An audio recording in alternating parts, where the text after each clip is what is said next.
As we speak, the sentencing hearing is currently taking place for the 2 lead organizers from the Freedom Convoy.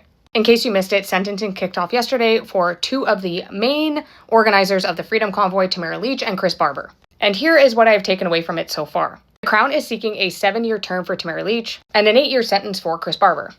So yesterday we got to hear from both the Crown and the defense submissions, essentially the Crown laying out their case on why they want such long sentences, and then the defense coming in and essentially saying this is why we think that's way too long. So the Crown had emphasized in their submission that the protest caused significant disruption to downtown Ottawa, including noise, blocked streets, and interference with businesses and services. They also presented victim impact statements and testimonies, and they also argued that the protest created a fearful and intimidating environment. They then went on to argue that Barber and Lich were central organizers who encouraged people to continue the protest despite its impact. And another thing we got to hear about in their submission was their argument around the cost of this, claiming that these actions had long-lasting consequences for the city, cited $7 million in municipal costs and $55 million in policing costs. So now on to the defense submissions. Barber's lawyer did describe the proposed sentence as excessive, harsh, and inconsistent with similar cases, pointing to the G20 protest cases where violent offenders received sentences of 60 days to 21 months.